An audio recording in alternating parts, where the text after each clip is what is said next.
In this video, we look at some of the applications of integration that are required by Unit 4 of the WJC Further Mathematics specification. In particular, we're going to be looking at volumes of revolution, and for those we need to be able to derive the formulae as well as be able to calculate the volumes of revolution, and we need to understand and be able to evaluate the mean value of a function over an interval. So, for volumes of revolution, we need to know that to find the volume of revolution of a curve around when it's rotated through 2 pi radians about the x-axis, then we need to integrate y squared with respect to x and then multiply the answer by pi. And similarly, if we've got a curve x equals g of y between y equals c and y equals d, and that is rotated through 2 pi radians about the y-axis, then the resulting volume is found by integrating x squared with respect to y between the appropriate limits and then multiplying the answer through by pi. The results for volumes of revolution can easily be derived using the idea of an integral as a limit of a sum. The mean value of a function f of x over the interval ab is given by the 1 over b minus a times by the integral between a and b of the function. So let's have a look at a few examples of these applications of integration. So for the first one, we have to find the capacity of the solid produced when the closed curve when the closed region formed by the curve y equals natural logarithm of x, the x-axis, and the lines x equals e and x equals e squared is rotated through 4 right angles about the x-axis. We know that the volume of revolution about the x-axis is given by pi times the integral of y squared with respect to x. So in this case, we have to evaluate pi times the integral of the natural logarithm of x squared between limits of e and e squared. So the major problem now is how do we go about integrating the natural logarithm of x squared? And we can do this by using integration by parts. So the integration of log x squared is the same thing as the integration of 1 times log x squared. And if I'm using integration by parts on that, I'll integrate the 1 and leave the log x squared alone to begin with. So that gives me x times log x squared. Take away x times by the derivative of log x squared. Using the chain rule, the derivative of log x squared, the derivative of log x is 1 over x. The derivative of something squared is 2 times the something. So the chain rule tells me that the derivative of log x squared is 1 over x times 2 log x. Tidying that line up, we have the integral of x times natural logarithm of x squared. Take away take away the integral of 2 times log x. To work out the integral of 2 times log x, we need to use the integration by parts again. So we've got the x times the natural logarithm of x squared still. Take away. First of all, we'll integrate the 2 to get 2x and leave the natural logarithm of x alone. But then we must subtract the 2x left alone times the derivative of the natural logarithm of x, which is just 1 over x. So tidying up the integral again, we've got x times the natural logarithm of x squared, take away 2x times the natural logarithm of x, and the minus minus gives me plus the integral of 2.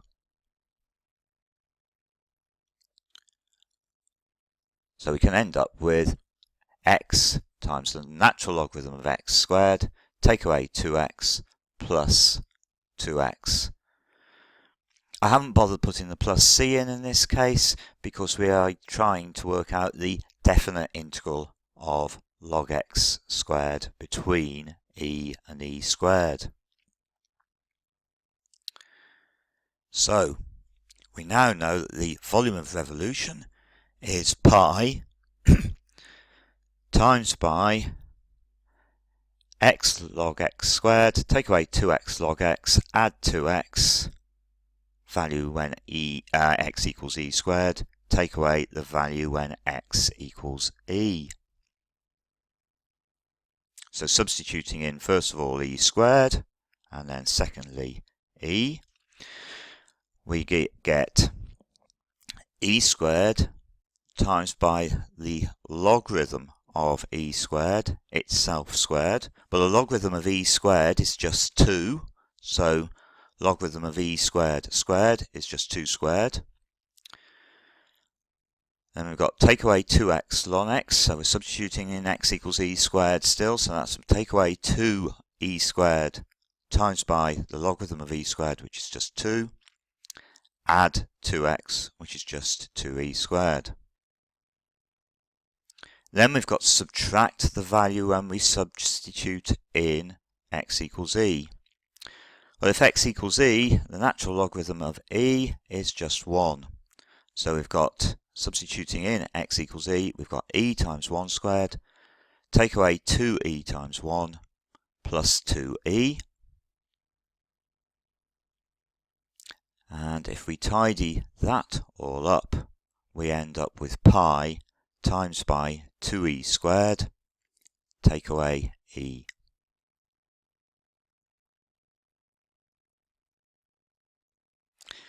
Moving on to our second example, we have to find the mean value, correct to 3 decimal places, of cosh cubed x over the interval 0 to 2.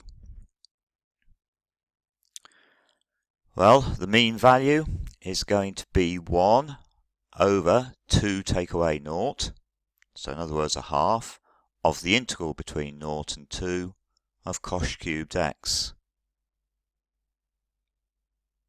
There are several different ways of going about integrating cosh cubed x. Perhaps the simplest is simply to remember that cosh x is the same thing as e to the x plus e to the minus x, all divided by 2. So cosh cubed x is e to the x plus e to the minus x over 2 all cubed. So that is e to the x plus e to the minus x cubed divided by 2 cubed. 2 cubed is 1/8. To expand, e to the x plus e to the minus x cubed, we just need to use Pascal's triangle. So we're going to get e to the x cubed plus then 3 lots of e to the x squared times by e to the minus x. 3 lots of e to the x times e to the minus x squared plus e to the minus x cubed. Tidying that up, we've got 1/8 e to the 3x plus 3 lots of e to the x plus 3 lots of e to the minus x plus e to the minus 3x.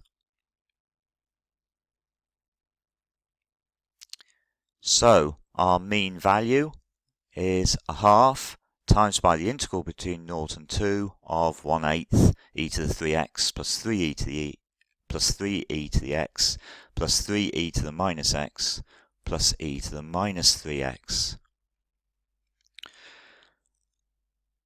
Pull the 1/8 out, so we've got a half times an 1/8 is a 16th, and now do the integration of what's left.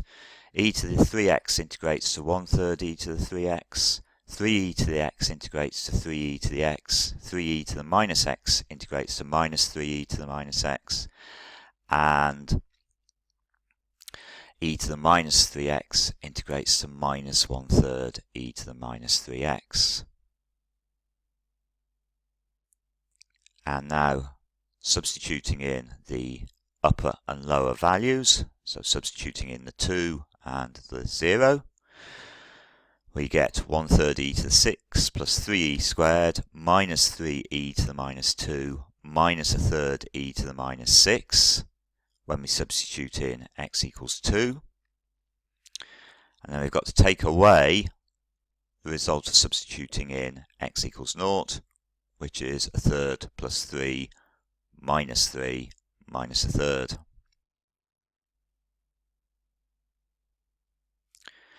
And that leaves me with 9.765 when I calculate it out. And since I was only asked to rework the value out correct to 3 decimal places, that's perfectly okay.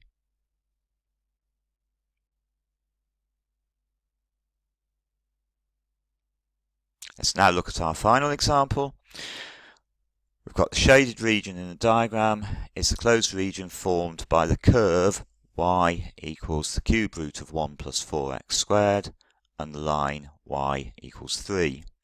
We've got to determine the volume of the solid produced when this region is rotated by 4 right angles about the y-axis. So we're looking for a volume of revolution about the y-axis.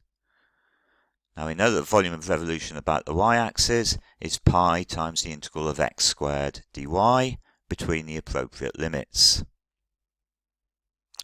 And that's the appropriate y limits. So the y limits in this case, well, y starts at 1 and finishes at 3. We also need to know what x squared is in terms of y. Now we know that the equation of the curve is y equals the cube root of 1 plus 4x squared. So that's the same thing as y cubed equals 1 plus 4x squared. Or in other words, x squared is a quarter of y cubed minus 1. So the integral that we've got to do is the integral between 1 and 3 of a quarter y cubed minus a quarter with respect to y, and then we need to multiply the answer up by pi.